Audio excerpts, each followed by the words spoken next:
If I gave everything I have to the poor and even sacrificed my body, I could boast about it. But if I didn't love others, I would have gained nothing. Love is patient and kind. Love is not jealous or boastful or proud or rude. It does not demand its own way. It is not irritable.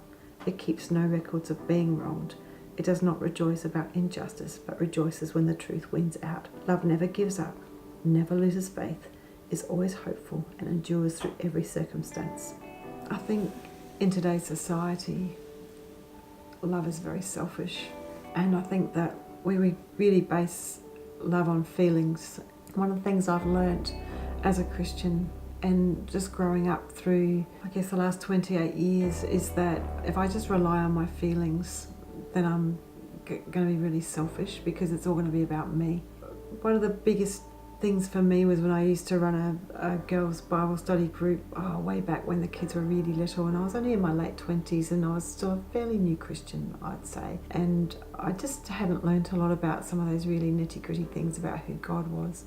I remember we did a whole thing on love, 1 Corinthians 13, which is a really cliche scripture on love, but it's a goodie. We looked at this love called agape love. We looked at all the different kinds of love in the Bible, and this one really, really stood out to me, and it's resonated with me for the rest of these years up till now. And every year it goes past this agape love idea, which is love as a verb. It's not a feeling, it's an action. It's something that you choose to do, that you're really intentional about. It's hard love. It's a love that you don't always feel like, but the fruit from that love is just crazy. When we look at Jesus loved big, like he loved agape love. Regardless of somebody's sinfulness or their circumstances, whether they were high, whether they were low, whether they were legal or illegal, whether they were Pharisees or whether, it didn't matter. He loved, he intentionally loved people. And he's our model. I don't do it very well. And particularly when it comes to the relationships around me, I'm constantly challenged about how I love.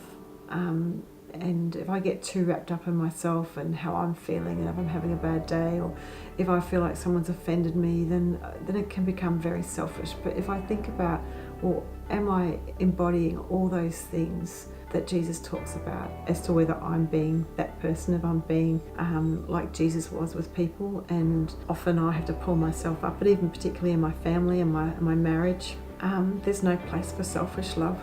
That's where things start breaking down, if we start being little isolated bags of insecurity and selfishness. So I think I can't demand love, but I can be the one to choose to be loving, regardless of how the people around me are treating me or responding to me. Love is more about others, being intentional. For me, often that comes in kindness, in kind words, in just trying to see people the way God would see them. It's imagining them at their very best, because that's how God sees us. He knows who he created us to be. It just changes the way that you regard people. I think it helps people feel more loved. Everybody deserves to be loved, and you are worthy of love. You are an amazing creation of a mighty God. He made you intentionally. He knows every part of who you should be and could be and will be. Yeah, it's just a core truth you have to know. It's about truth versus feelings. It's a truth. You are so loved by him, and you are so worthy of love.